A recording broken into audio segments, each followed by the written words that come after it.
Hello, welcome. My name's Lisa Marginelli. I'm with Issues in Science and Technology magazine, which is a partnership between the National Academies of Sciences, Engineering, and Medicine and Arizona State University.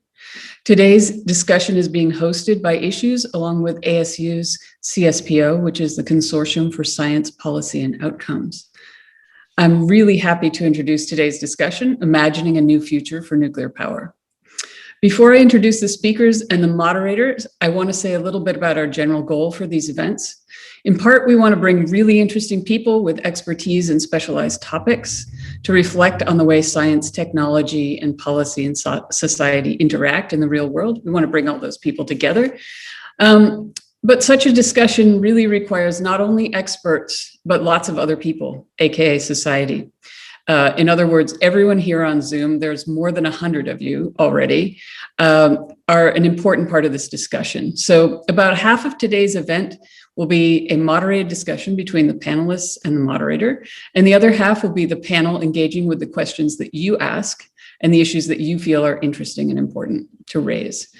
To enter your questions, you can use the Q&A function. And then if you want to chat amongst yourselves, you can use the chat function, and we'll save it afterwards and give it to the panelists so that they can see the questions that you are engaging with. But please use the Q&A to communicate with the moderator and ask questions. So I want to, first of all, the conversation that's starting today comes out of the Issues in Science and Technology magazine. Maybe 9 months ago, the editors got a couple of different offers from different women in the nuclear engineering field who wanted to write about sort of imagining a whole new future and how conversation about nuclear power could actually transform what was going on. So you can actually read these pieces after many months of work on them in the latest Issues in Science and Technology or at issues.org online.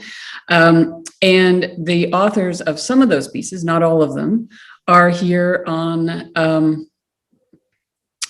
are here with us joining us today. So I want to introduce them. Suzanne Hobbs Baker and Jessica Lovering are co-founders and co-executives of the Good Energy Collective, and they're both at the University of Michigan's Fastest Path to Zero initiative. And Denia Djokić is also at the Fastest Path to Zero initiative, but she is formerly from the Harvard's Belfer Center for Science and International Affairs. And the final panelist is Aditi Verma, and she is a Stanton Nuclear Security Fellow at Harvard's Belfer Center for Science and International Affairs. This fabulous panel that I'm extremely excited about will be moderated by Gloria Gonzalez, who is the deputy energy editor at Politico. She spent 2 decades writing, reporting, and editing stories about energy and the environment, including how nuclear power plants were going to get through Y2K, and OPEC meetings, climate agreements, everything. She currently serves on several committees at the Society of Environmental Journalists. So I don't want to be in the way, and I'll turn it over to Gloria to get this underway. Thank you very much. We really look forward to the event. Absolutely. Thank you so much, Lisa. I'm beyond thrilled to be able to moderate today's discussion because I think it's an important one. And because the timing couldn't be better for this type of a conversation. This is going to be a very important week for President Biden's climate ambitions. His administration is currently in talks with congressional legislators on an ambitious infrastructure package, hoping to secure a bipartisan deal. In April, President Biden announced at his Climate Leaders Summit that the U.S. would seek to reduce its emissions 50 to 52% from 2005 levels by 2030. Now, part of that goal, achieving that goal, could be a national clean energy standard, but there's a lot of disagreement on the Hill about what should be included in a CES, including specifically around nuclear power, as environmental justice advocates are pushing for a strict renewable energy standard.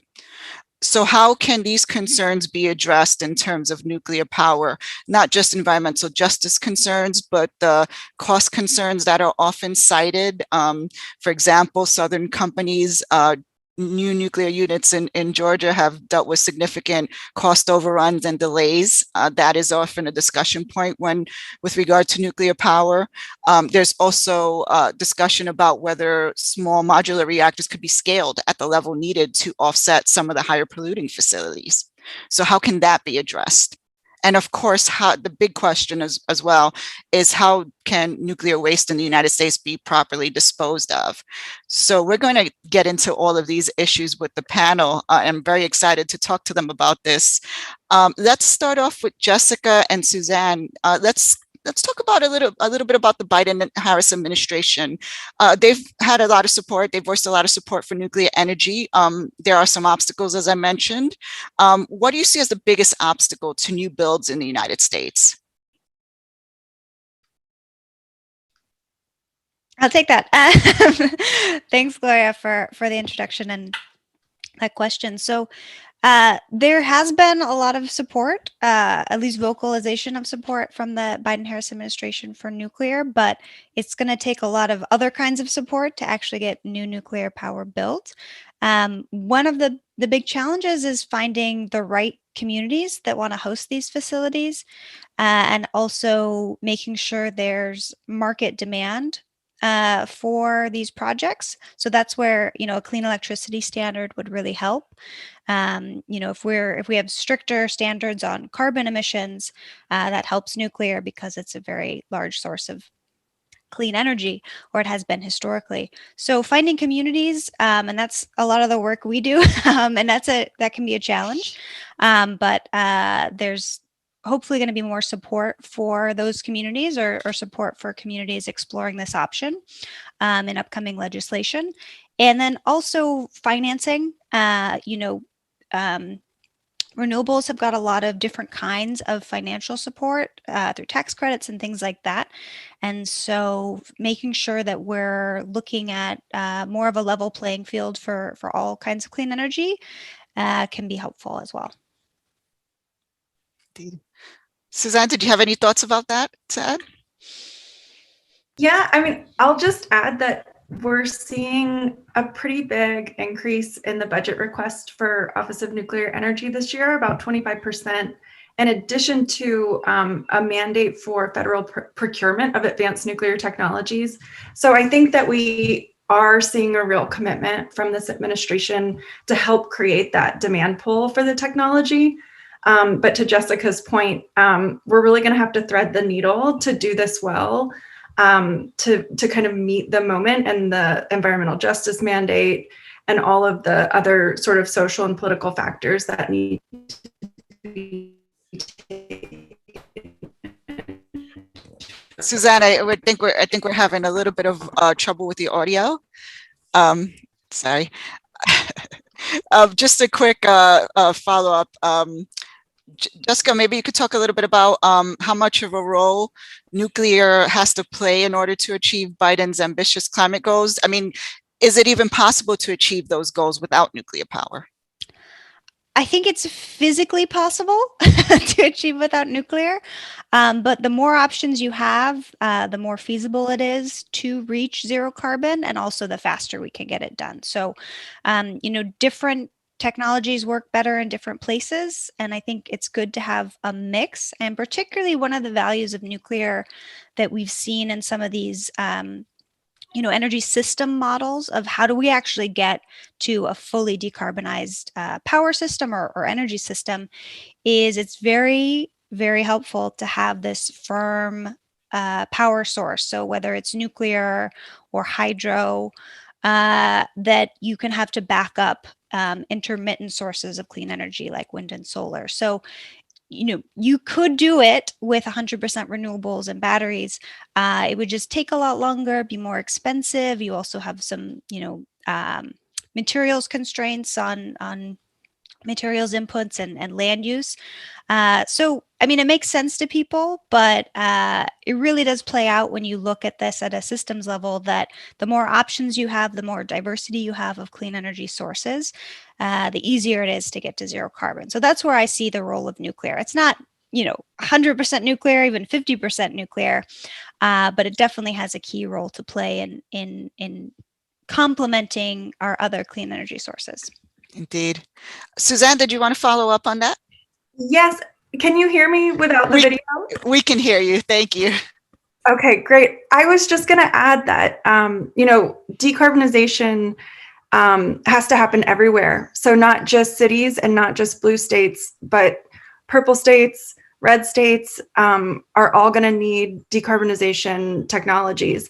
And so I think understanding nuclear through that lens is really important to our work, even though we're progressives and we're sort of working on the environmental justice case for nuclear. We also know that it's socially acceptable in a lot of places in a way that might help them decarbonize, even if climate change isn't a strong motivator. Indeed. One of the things that was really interesting about your piece was you talked a little bit about some of the differences in support for nuclear energy related to racial and gender dynamics, as well as political affiliations. It's obviously something that comes up in conversations my team has with people on the Hill. Can you talk a little bit more about why that is the case, what it means for support for nuclear power, that you do see these differences in support along those racial and gender lines? Yeah. Do you want me to take that, Susie? Yeah, please. Okay. So we've long seen a gender divide in public perception of nuclear, particularly how risky people think nuclear is, and it's also a racial divide. So women and people of color tend to view nuclear as riskier. And it's not actually unique to nuclear. It's for a whole bunch of different kinds of environmental, public health, safety risks. And there's a few different explanations of this. They used to think that it was, well, those groups are just not as educated, or they don't work and they're not as familiar with these technologies, but that's been pretty debunked with better studies. So there's two. I'm going to go through these real quick because they are very important to nuclear. So one is the vulnerability hypothesis. So women and people of color tend to have less social power, less political power historically and today. And so they're more vulnerable to risks, a lot of different kinds of risks, particularly environmental and technological. So it's very fair of them to view these things as riskier because they will feel those risks more acutely. And the second one is, now I don't remember what we call it, but it's about worldview. So how do you view the world, and are you, there's two different spectrums. So communitarian and individualistic, and then hierarchical and egalitarian. Cultural cognition, thank you, Susie.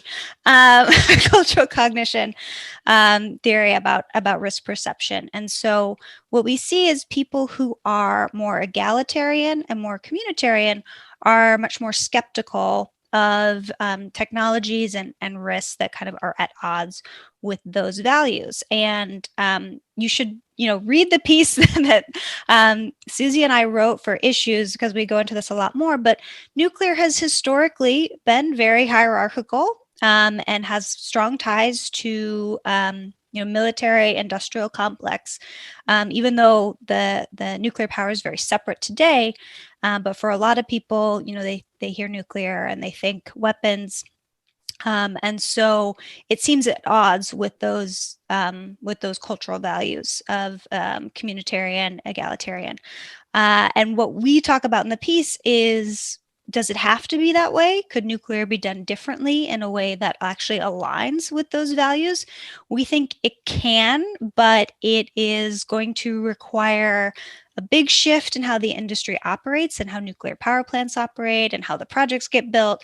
And so it's a lot of change, but that helps explain why there's been this gap in perception around nuclear, and why it's not just, oh, we have new technologies that are safer, or we're going to do better PR or better communications, and that's going to fix, public opposition to nuclear. It really requires a change with how the industry operates. Indeed. And I want to ask you about nuclear weapons in a minute, but just to follow up, and I'll open it up to the other panelists. How do you overcome and address and overcome some of these legitimate concerns as you've outlined them from an environmental justice perspective? What exactly does the nuclear industry have to do to address that? Well, first and foremost, I think we have to actually grapple with these legitimate concerns and center them in the way that we work and do business. So this was sort of a shared theme across the two articles that our panelists wrote, was just that this idea that people just don't understand the technology and that's why they don't like it or don't want it has ultimately not just been wrong, but it's been really harmful to the sector's ability to move forward. We're kind of stuck in this weird double bind because the stories that we're telling ourselves aren't helping us move through and address these legacy issues. So, I mean, I think that we simultaneously need to really get our act together on the entire fuel cycle. So everything from mining to legacy issues and waste. And we also need to figure out, how do we actually work with communities as partners? How do we make this technology available to entities that aren't just giant investor-owned utilities, right? Like, how do we sort of democratize the technology and get it to the people who want it and don't force it on the people who don't want it, right? You've got to do both. So yeah, I mean, I think we really think that this shift in frame can help really crack open the problem and help us actually do some problem solving instead of just trying to convince people that we're fine and it's perfect and they should just use nuclear technology. Indeed. Do any of our other panelists want to tackle that issue? That question?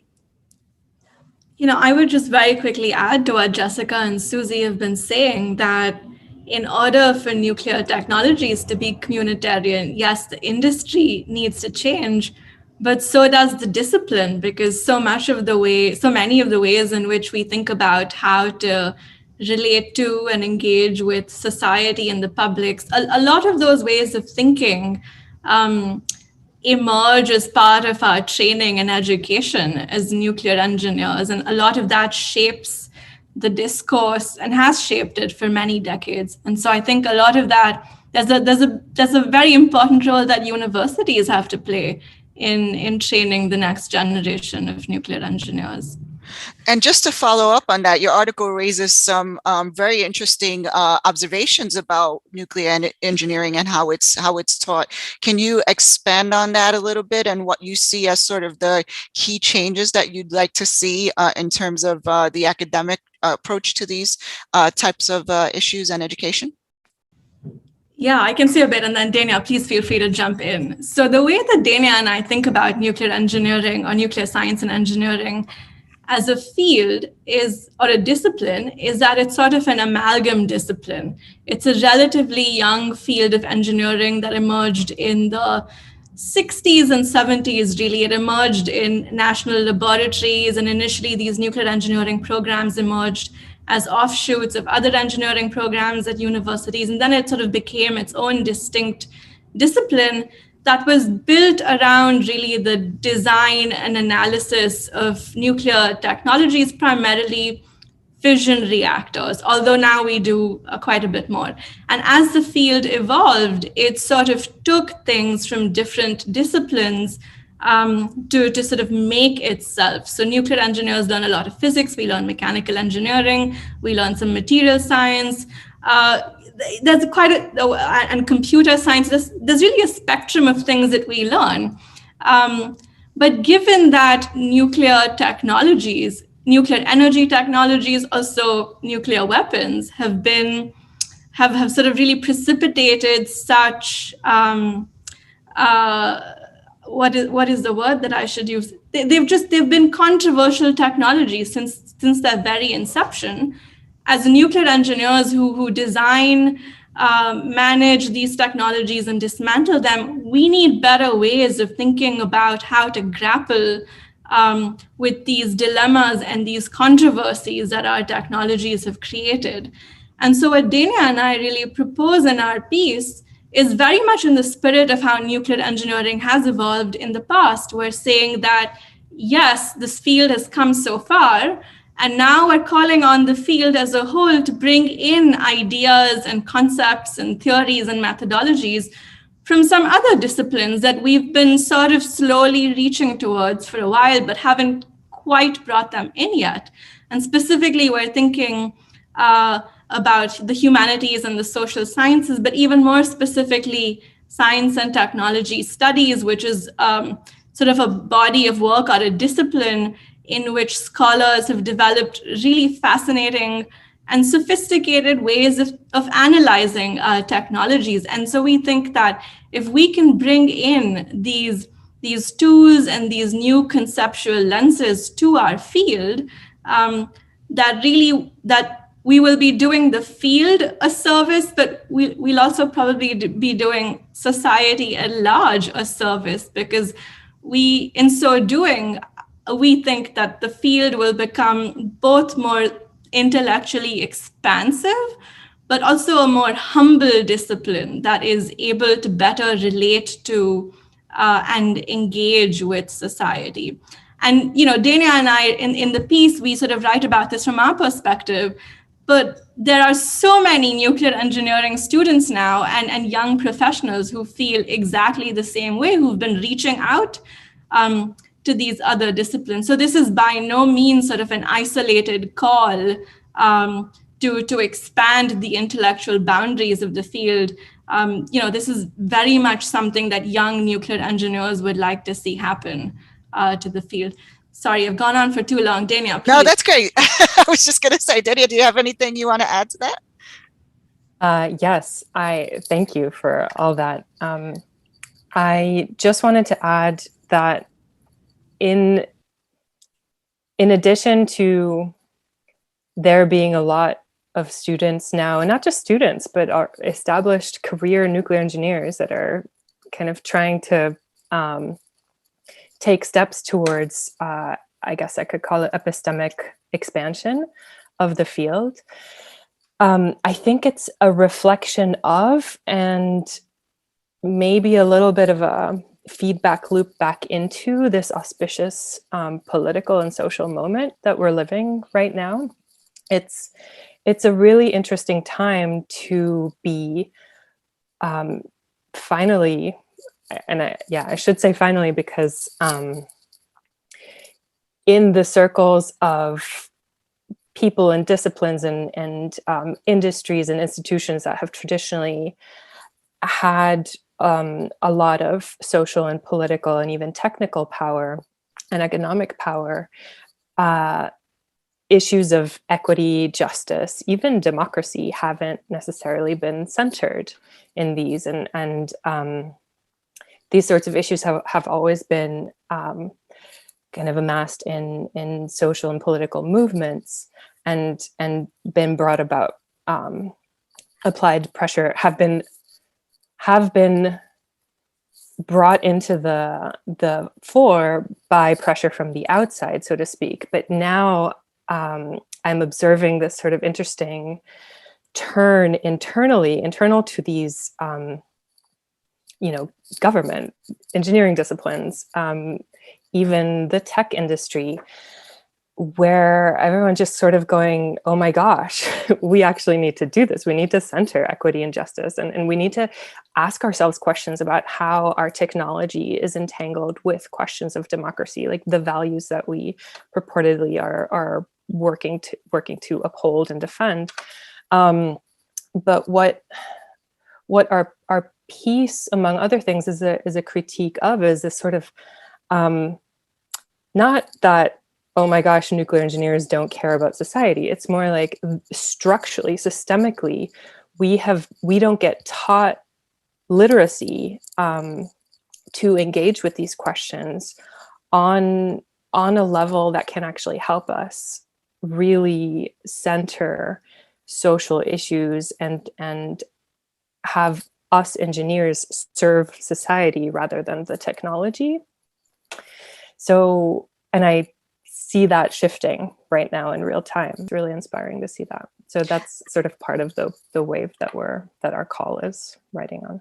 Absolutely. And just to follow up, how critical is it that that shift happens quickly, given the fact that the Biden administration has made a commitment to embedding environmental justice in every facet of its approach, its whole of government approach, as the Biden folks often speak of when they talk about climate and energy issues?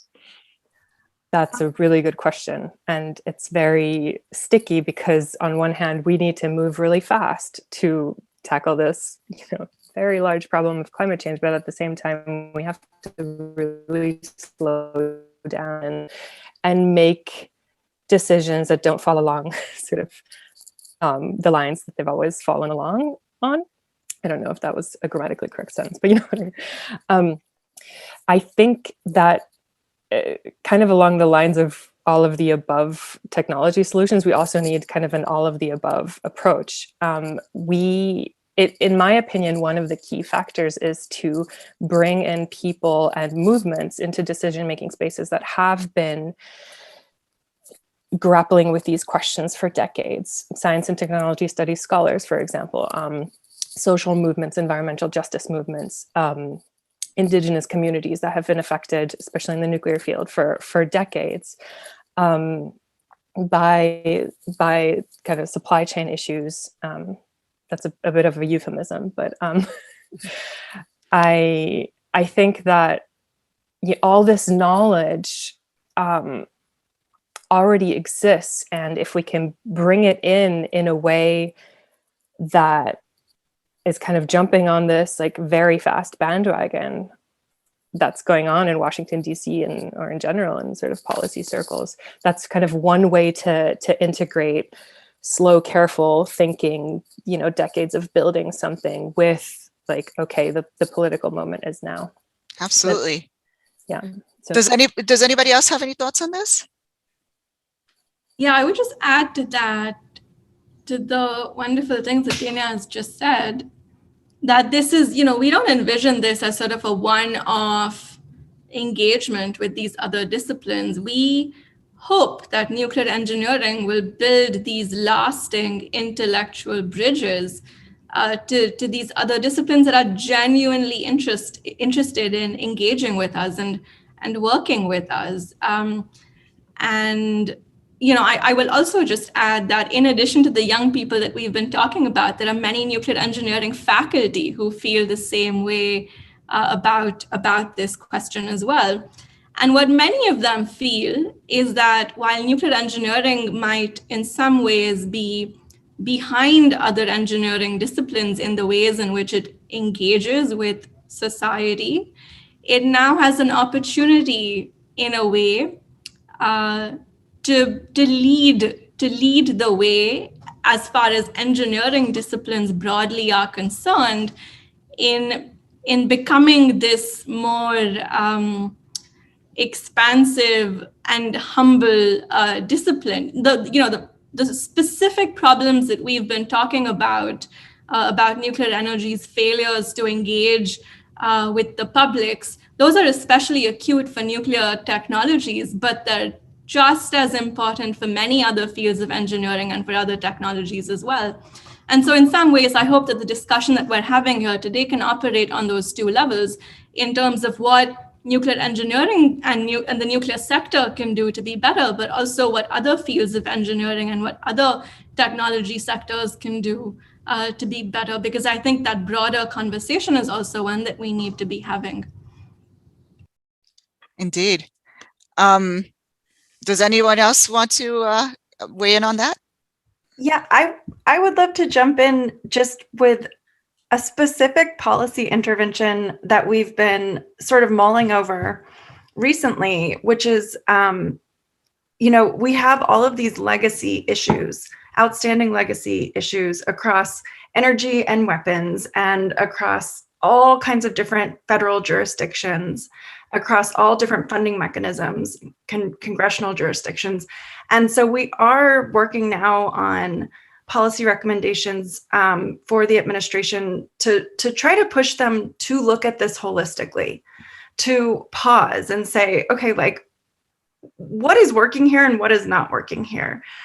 Because there are really aggressive cleanup activities happening at some national labs that are going really well. And then there are entire regions where you have abandoned mines that are not being managed at all. And so particularly in Navajo Nation, we have these like outstanding issues that need to be acknowledged and addressed as aggressively as some of the legacy issues affecting lab communities. So I think, you know, we're trying to, as quickly as possible and as carefully as possible, transcribe some of this thinking into policy recommendations in the next year or so, as we have this sort of political window to try to push for a more holistic approach to governance. Because I think to really get at the justice issue, it's going to require that level of strategy. Indeed. Just to follow up, how do you connect these legacy issues with regards to nuclear weapons production to why does it matter to civilian peaceful applications of nuclear energy? How do you make the connection? Yeah, well, most of our federal nuclear R&D and demonstration programs are happening at national labs that were a part of the Manhattan Project and still have legacy cleanup happening. I mean, like, these are physically in the same spaces with the same workforce and the same communities. So, like, while they're considered separate in how they're governed, they are physically in shared space. And so I think that sort of geospatial understanding is something we're trying to get a grasp on right now in some of our current research, is just how much there's a layering of these legacy activities through the commercial pipeline. Does anyone else want to weigh in on that question? Yes, I please. just want, Oh, no, go ahead. okay, really quick, just wanted to add that they're definitely, as Susie said, they're linked geographically, but they're also linked in people's minds in opposition to nuclear. So we saw this in the letter from 150 environmental organizations opposing clean electricity standard, calling for renewables. They specifically called out nuclear for having these legacy issues related to nuclear weapons, but also mining. And you see that in this White House advisory committee on environmental justice pointing out the negative legacy issues of nuclear. So it's definitely needs to be addressed. I mean, it needs to be addressed just anyway, because it's an injustice and it's having this long-standing environmental and public health impact on these communities. But it also needs to be addressed to regain trust with the public around nuclear as a sustainable technology. Denia, did you have a follow-up?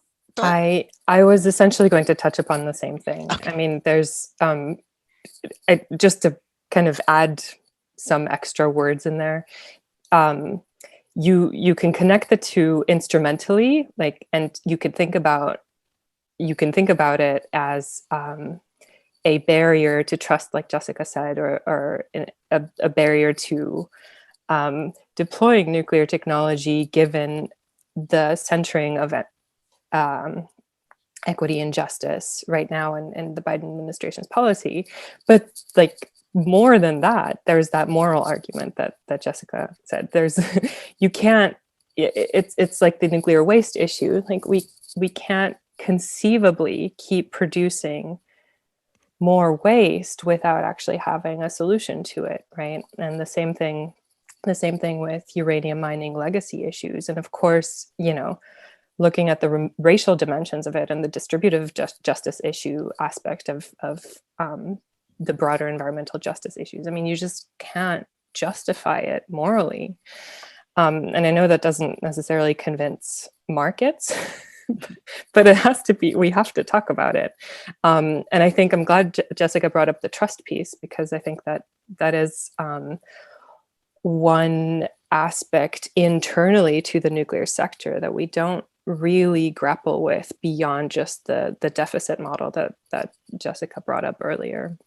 And I think at the end of the day, you know, we really need to, we as the nuclear sector really need to sit with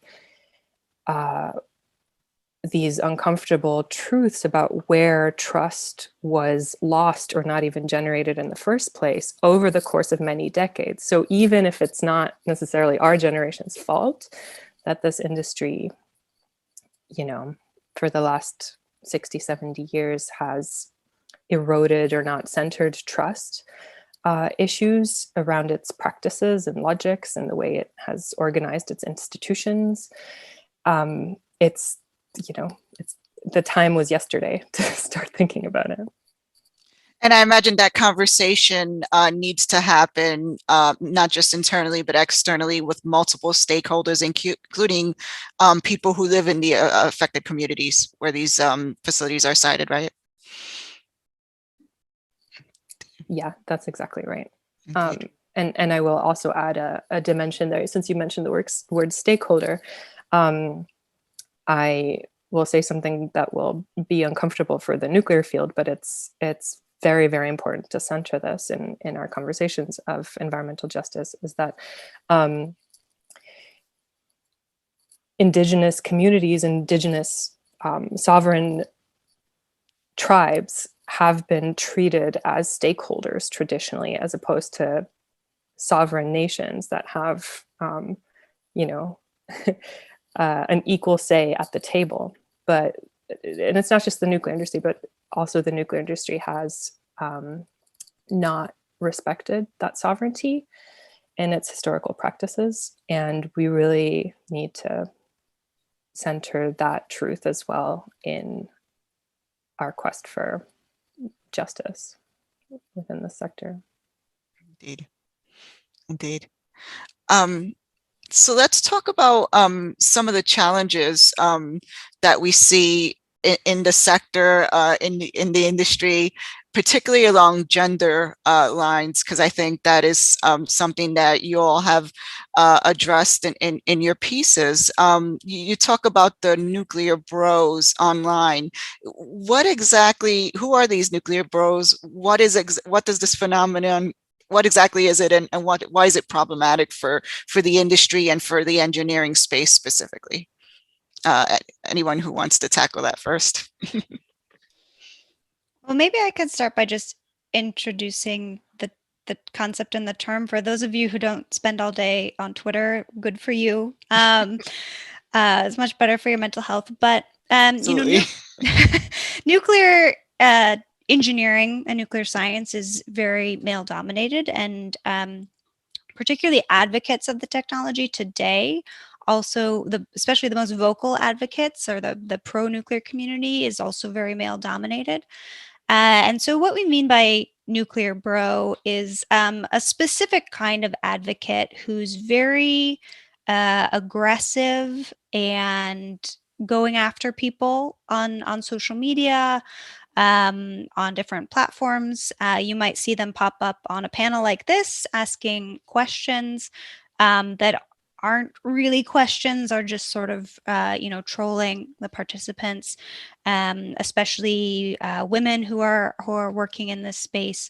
And so I get people, you know, asking me sometimes, if you're a man and you work in nuclear, you're like, am I a nuclear bro? It's like, no, it's a very specific kind of person. So you can be a wonderful, you know, engaged and supportive person in the nuclear space as well. You're not automatically a nuclear bro, but it's a particular kind of harmful, contrarian advocate of nuclear that tends to sort of ignore a lot of these social issues and real problems with nuclear, and may also see nuclear as sort of the only option, the obvious option, and really dismiss and sort of denigrate those who are, you know, think differently, have different opinions. So I think I captured that. Indeed, indeed. I'm seeing a couple of hands from our other panelists. We're also traumatized by years of this, but I wanted to just say that I think that the function of this behavior is to protect the idea that the nuclear sector is inherently good and shouldn't be challenged. And so I think, you know, a lot of the work that we're doing can bring out this type of opposition. So it's something that I know Aditi has been dealing with lately, and I will hand it to you to speak to. Thank you, Susie. I mean, I want to say that this very phenomenon of the nuclear bros is antithetical to the things that we've written about in our papers, in our two papers, or essays rather, because this sort of nuclear bro-y dialogue inevitably further entrenches this sort of anti-nuclear, pro-nuclear divide, which Denia and I write about why that divide is so problematic. People sort of tend to identify very strongly with one side or the other and completely dismiss the sort of nuance and difference in worldview and perspective that might be held by other people. And so what we really hope happens in our field, but also in this discourse about nuclear energy and what to do with it more broadly, is that we move beyond this sort of anti-pro, nuclear bro, not bro dichotomy, and that when we talk about nuclear technologies, but also other technologies, we're sort of engaging with our colleagues in the discipline and other disciplines, our publics, to sort of collectively work together to think about how to solve the problems we need to be solving instead of engaging in these completely unproductive debates about which side is better. And I will say that in the nuclear field, especially, this phenomenon, where it comes from, is from the nuclear industry having been for many decades almost on sort of a back foot or a defensive, because the field and the industry was sort of forced to shrink against its will. And so anybody, even from the inside, when they were critical of the field and of its technologies, because they wanted the field and the technology to be better and do better, that was seen as something very dangerous and potentially very harmful to the future of the field. But I think what we need to understand as nuclear engineers is that the technologies that we've created and their remains will outlive certainly this generation of nuclear engineers, but also many others who will come after us. So the field is not going anywhere, and it's okay. In fact, it's important when we think about our field and its technologies and their future. It's okay and it's important and it's necessary to be able to look at those things through a critical and reflective lens. That is something that we as a field need to be able to do. Indeed. And we're going to jump to audience questions in a minute, but Denia, did you have a follow-up thought? I think I see a hand raised. Yeah, I raised it before Aditi started talking, but I basically, again, yes, that's exactly what I was going to say. And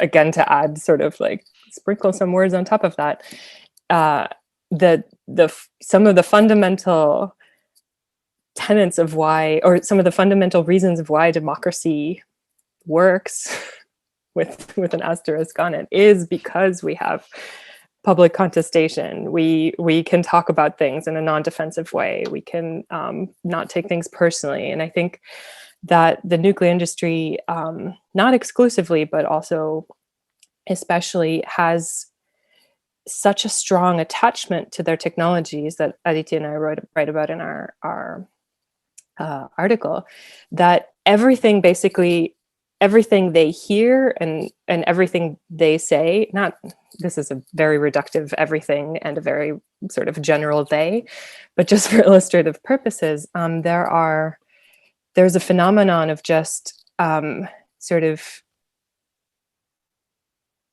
attaching everything, seeing everything through a lens of this, identifying yourself with this material thing. So the nuclear reactor itself, or maybe a certain concept or an ideology. And I think it's important to be able to detach yourself from that in order to engage with the technology and its entanglements with society in a productive way. And in a, again, moral way, whatever that means. That's a whole can of worms.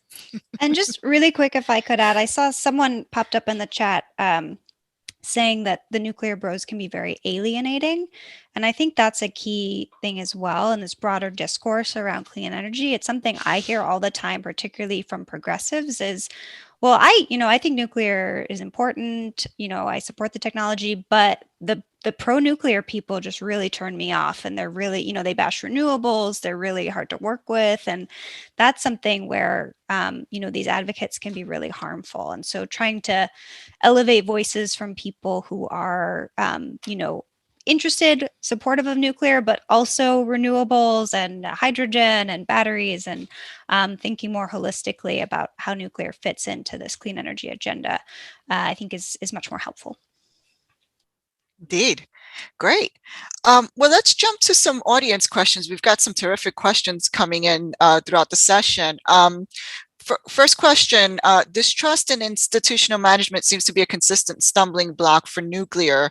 How do the panelists think institutions like the DOE should be managing a CBS? Should federal agencies be involved at all? And if so, how? What's the right mix of private and public oversight? A lot of questions in there. So who wants to go first in tackling that question? I don't know what CBS refers to. Consent-based siting. Ah, okay. Got it. So I wish we had Başak Saraç-Lesavre on this panel so that she could take this. She's the author of the third nuclear piece in the issues issue. So I think I would love to defer to her. Başak, if you're in the audience, you could write in the chat. But I while I have the mic, I will just say that's a really good question. That's exactly the question we need to be asking. And DOE's on it. the new DOE constellation is trying to ask, or it is asking itself what this looks like in real time. And if someone from the DOE is in the audience, I'd love to hear from you too. I don't have a structural answer to that. I can't tell you, 60% public and 40% private is the magic solution. But I will say that institutional trust, again, not to be a broken record, is really, really important. And we, and I don't know who we is, I guess the nuclear sector and the government writ large, we need to respect that. And, but so as a result, the question is then, well, how do we sort of get this or move this jurisdiction to a non-governmental entity or some sort of hybrid? And the Blue Ribbon Commission for America's Nuclear Future back in 2012 made this recommendation explicitly. And it's still not clear what that looks like. But my personal take on it is that before we kind of go running into the private sphere without really thinking about that, we have to really sit back and say, wait a second, private entities also don't necessarily last. Like, just structurally speaking, they will, the waste will be there long after these entities are gone. So as we're constructing the steward of the nuclear waste and asking ourselves these questions, I think I just wanted to point to that issue, because that's also entangled in questions of trust. And can we trust entities that are making a profit? I'm not sure about that either. I personally think that academia has a potential role to play in this, and universities are, they're not really going anywhere. They've got sort of this huge, amazing vat of knowledge we can dip into. They have also the potential as well as already existing ties with communities. So if we can support that in the sort of greater formula of the stewardship of the waste issue, I think we can at least, start to make inroads in the trust piece. And of course, consent is the key word here. That's sort of not even a question. Indeed. Does anyone else have any thoughts that they want to share on that one? Okay, go to the next question. How do the roles and responsibilities of local and state legislatures compare to the federal government in charting nuclear's future? This is a good one. We often have been talking about how the federal government's role in this, but what do you see as the local and state level roles for this issue? I think their roles are critical, and we've seen recently, not just recently, but in the past 20 years, a lot of the action on reducing carbon emissions and air pollution has really happened at the state and local level, particularly when there's not much happening at the federal level. And so that's, even more going to be, even though we have sort of good motivation for federal action now, the states are going to be really important in setting, actually implementing these policies. And for nuclear, there are a lot of state level institutions that control and regulate nuclear or new power plants. A lot of states have restrictions on new nuclear or making it hard and for new nuclear, and then some states are really trying to keep existing plants running longer or trying to support new nuclear. So there's a lot happening at the state level, but we really see moving even lower than state level to the local level, identifying communities where they'd be really excited about hosting an advanced nuclear demonstration or even commercial plant, and sort of finding ways for the federal government to aid those communities in doing their own energy systems planning and kind of economic development planning, and helping develop more of a distributed system of communities that are really engaged. So it's not just, consent, but sort of community-led nuclear projects that are really integrated with the community. So that's something where going forward, it's going to look very different than how nuclear was done in the past, hopefully. Indeed. Anyone else have thoughts to share on that one before we move on? Okay. I might just add really quickly. Oh, sorry, Go ahead, Gloria. Susie. No, go ahead. I think this is an area where we have a lot of room for growth in terms of building up our understanding and sophistication around how local, municipal, county, state, and federal jurisdictions and laws line up or don't, with regard to very carefully choosing particularly early projects that have the lowest possible risk of creating local conflicts. So I think a lot of the site selection and the way in which we've chosen the communities that get engaged on nuclear projects in the past has been very network based. Like, I know a guy in Arkansas, he's super into nuclear. And it's like, that's not a good enough reason, guys. So just thinking through in more careful terms, how politics either align or don't in ways that can create real monetary and sort of schedule burdens that create lawsuits, or like the things that nuclear is quite known for, right? Like, let's get better at predicting those and being really careful about not wading into big, obvious, foreseeable conflicts. Indeed. Great. So we have a question about safety concerns. It's a multiple part question, but let's start with, obviously there have been some very high profile tragic safety issues with regard to nuclear plants in the power plants in the past. How do you address those safety concerns, including addressing the cause of those concerns and ensuring it doesn't happen again? So I'll try to give a concise answer to that. So there's a lot of new nuclear technologies under development, what we call advanced nuclear, and they do address some of these safety issues, but that is not enough. We need to really demonstrate these and prove to people that they're safe, and prove to the public that the regulator is doing a good job with independent validation of these new safety features.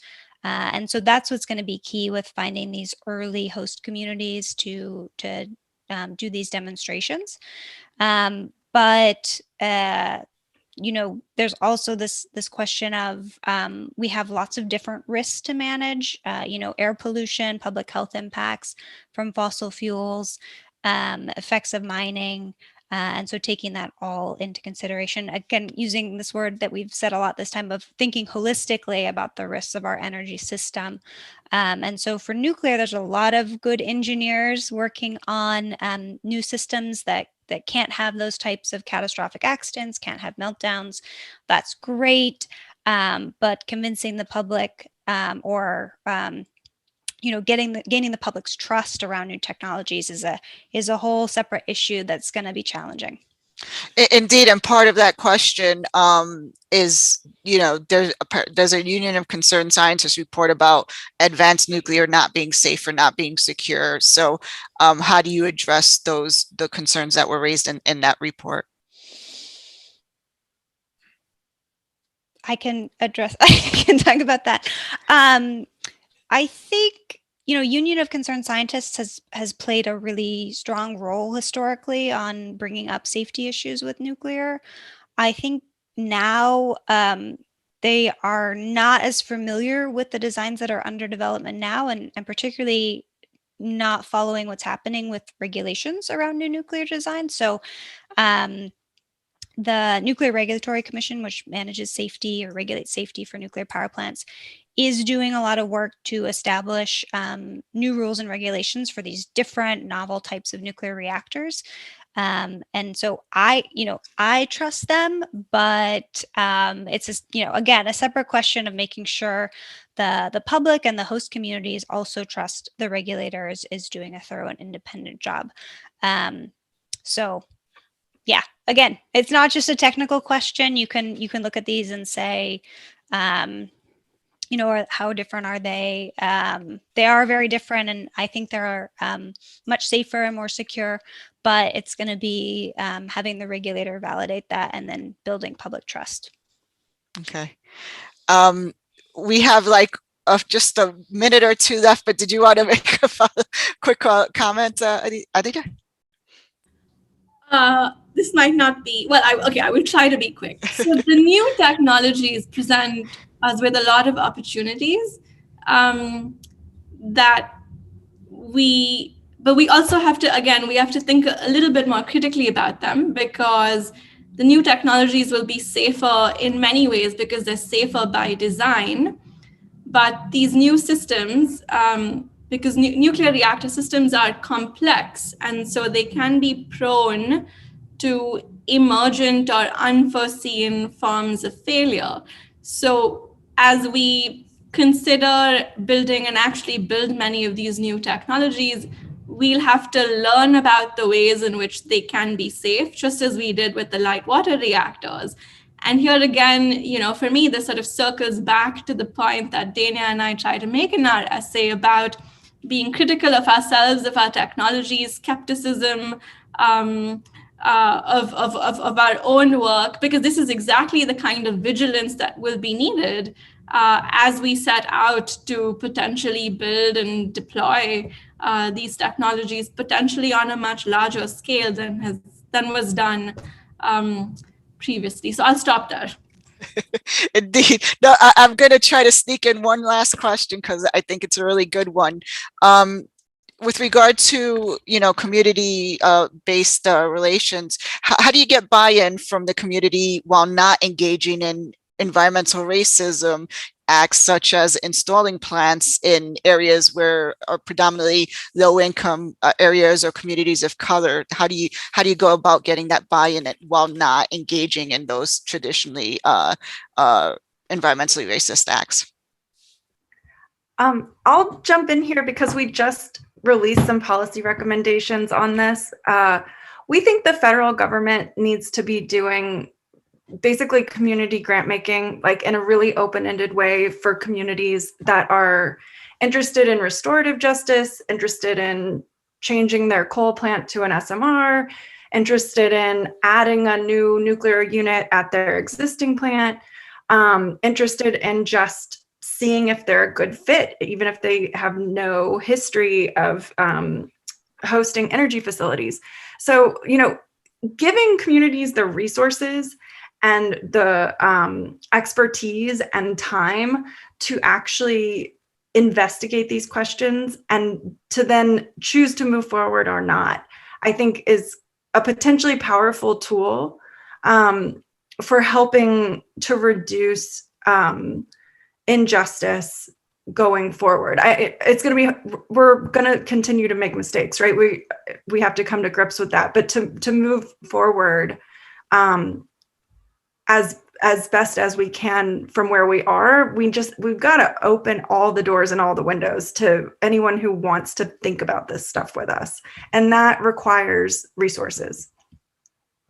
Indeed. Great. This is a topic I think we can talk about for hours, right? Unfortunately, we're a few minutes past time. So I'll throw it back to Lisa for any closing thoughts. Hello. Wow, that was an amazing conversation. Thank you so much, Gloria, for leading, and Aditi, Suzanne, Jessica, and Denia for participating, and especially to the audience who supplied these amazing questions and this really fascinating sort of new model of chat in the chat. It was very sort of collaborative and skeptical and questioning and making moral arguments, all these things that came up in this interesting conversation about nuclear power, which is so often quite narrow. And this one just sort of spread out. We had moral arguments, justice, uncomfortable truths, alienation, nuclear bros, and industry eroding trust. We had engineers attached to nuclear reactors, which is a weird idea if you're outside this field. It's a very weird idea. So there was all this fabulousness here that I think was really interesting in terms of opening up this question and kind of rethinking the future, whether it involves nuclear power or not.